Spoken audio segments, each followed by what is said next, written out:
Greenland is the world's largest island, 836,330 square miles, three-quarters of which is covered by the only permanent ice sheet outside of Antarctica. It's a harsh land weather-wise. The temperature averages -4 degrees Fahrenheit in the winter and 42 degrees Fahrenheit in the summer. In 1972, the fastest recorded sea level surface wind speed in the world was measured there, 207 miles per hour, right before the instrument came apart due to the force. Inuits have inhabited Greenland since the 13th century and currently make up just less than 90% of the total population of 56,000, a number that makes it the least densely populated country in the world. And because of the island's climate and landscape, that population is concentrated along the southwest coast. In 1721, a Danish Lutheran mission founded a trading company on Greenland and claimed it as a colony. In 1953, the Danish constitution was amended to make Greenland a county of Denmark, which it remains to this day.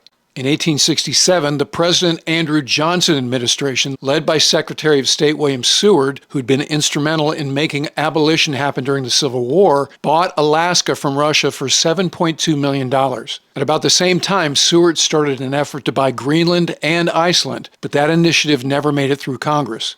U.S. military presence in Greenland started during World War II, when the Nazis occupied Denmark and the Danish ambassador to the United States signed a treaty allowing the Americans to operate military bases in Greenland. In 1946, as the threat quickly pivoted from the Third Reich to the Soviet Union and Denmark became one of the original members of NATO, the Truman administration offered to buy Greenland for $100 million, but Denmark said no.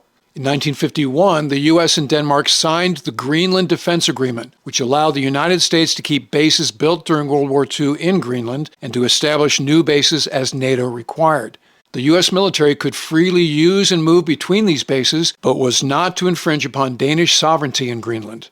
Under this agreement, the U.S. built a secret airfield near the Inuit settlement at Thule, a remote location 65 miles from the nearest population center, using the code name Operation Blue Jay. Blue Jay was a massive project that involved 120 ships from Norfolk, Virginia, hauling 300,000 tons of cargo and 12,000 men across the ocean to Greenland.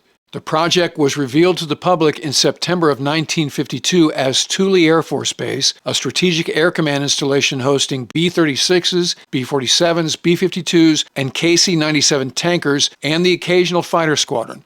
SAC squadrons waged both a literal and figurative Cold War in the decades that followed, incorporating lessons learned about flying above the Arctic Circle while conducting long-range training missions designed to deter the Soviet Union from military action, as well as reconnaissance flights that monitored Russian military activity. In 1960, the Pentagon, without telling the Danish, also started another secret project called Iceworm that was supposed to be a subterranean network of nuclear missile launch sites in the Greenlandic ice cap. But the harsh conditions hampered Project Iceworm's progress and caused the program to be halted in 1966, a fact that didn't become known to the Danish government until 1997, when they discovered it while looking in the declassified documents for records related to the crash of a B-52 armed with nuclear weapons near the Thule Air Base in 1968. Greenland's location also made it ideal for the placement of American early warning radars, and in 1961, a ballistic missile early warning system, or BMEWS radar, was constructed 13 miles northeast of the main base.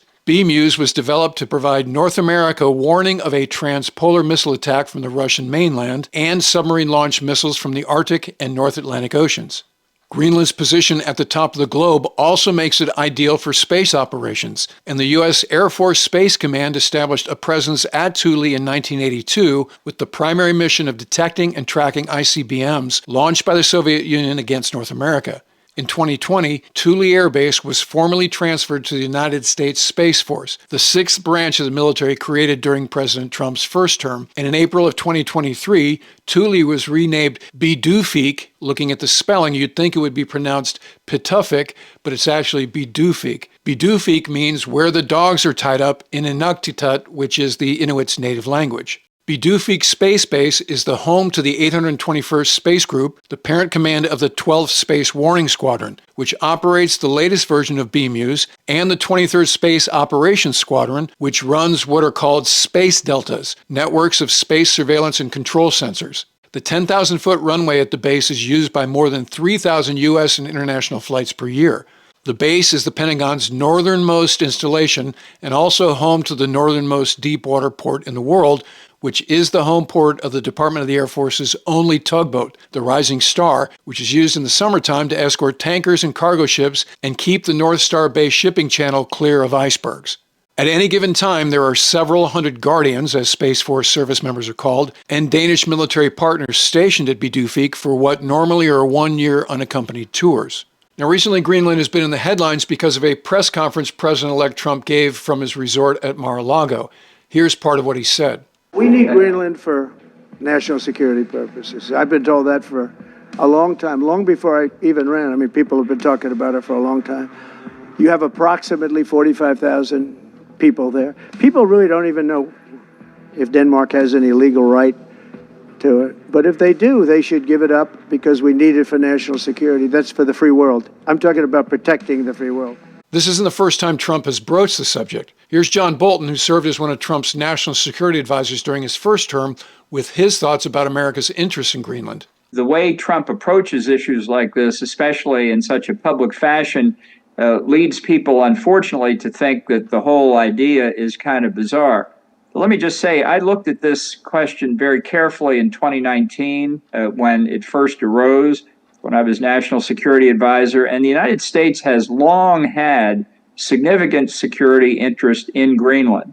We go back to World War II, just as one example. Franklin Roosevelt put American military forces on Greenland at the invitation of the local government before Pearl Harbor, after the Danish government fell to the Nazis, because of the importance of the North Atlantic convoys. In the Cold War, it was quite important. So there's a long history here. And how to resolve the current threats in the Arctic from Russia and China, especially as global warming results in more maritime passages through the Arctic Ocean, is serious not just for the United States, but for Canada and the entire NATO alliance. I think there are ways that we can have quiet conversations with Denmark and the home rule government in Greenland. I don't think it's appropriate to negotiate this in a football stadium under spotlights. And I think that quiet diplomacy is the way to go here, because I do think this serious issue needs serious consideration.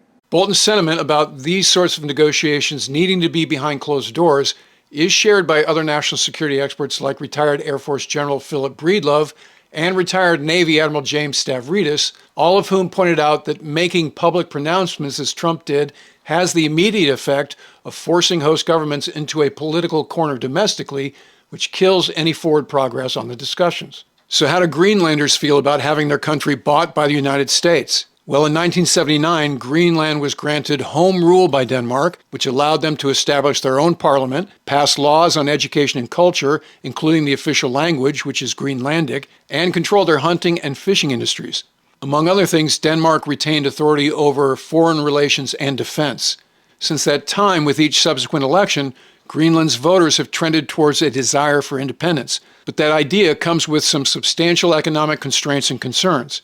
A block grant from Denmark of $500 million per year is 1/5 of Greenland's GDP and 50% of its public budget. Greenlanders could try to boost tourism, which would sort of look like what Iceland has done in recent years, and they could start to take advantage of Greenland's natural resources. Specifically, rare earth metal mining, which is currently banned by Denmark, is becoming more viable because of the melting ice that's opening up shipping routes that were previously blocked most of the year, if not year-round. So against that backdrop, following President-elect Trump's Mar-a-Lago press conference, where, by the way, he also mentioned wanting to buy Canada and the Panama Canal and wouldn't rule out the use of military force to achieve any of those foreign policy goals, both the prime ministers of Greenland and Denmark have emphatically stated that Greenland is not for sale and never will be. But remember, Donald Trump came into prominence as a real estate developer in New York City. So when he hears it's not for sale, he doesn't view that as the end of the conversation. He views it as the start of a negotiation. In Trump's mind, there is a dollar figure that would bring them to the table. It's just a matter of finding what that number is. So let's say for the sake of this discussion, that number is $400 billion, or roughly half the annual defense budget, which, when you consider the national security implications of controlling Greenland, would arguably be a sound investment. Done deal, right? Maybe not. Remember, Greenland is also valuable to Russia and China. Russia would love it primarily for the same reasons America does, which is where it's located. Controlling Greenland would go a long way towards ensuring safe passage through the GIEC, the Greenland-Iceland-UK gap, a strategically critical part of the globe. And China wants Greenland for its resources and would quickly terminate any existing bans on mining them. So if this is now just a real estate deal fully known to the international community, what's to keep Greenland or Denmark from taking a better offer from China or Russia, both countries unburdened by the need for congressional approval to make it happen? That would sort of be like a seller accepting a higher bid, a cash one at that, from another buyer, much to the chagrin of the buyer who made the original offer. I'm reminded of the saying, if it isn't broken, don't fix it. The Greenland Defense Agreement has effectively contributed to our national security for about 73 years. And neither the Greenlanders nor our NATO partners, the Danish, have taken any steps to mitigate our military presence there. So making the relationship a public soundbite that's more transactional in nature than what's traditionally been in the best interest of NATO could ironically have the effect of ultimately handing Greenland over to a peer adversary like Russia or China, making us weaker, not stronger. Okay, that'll do it for this episode. We'll be watching the situation as Donald Trump returns to office in a few weeks, so if you're not already a subscriber, become one so you don't miss anything going forward. And in the meantime, I look forward to talking to you again very soon.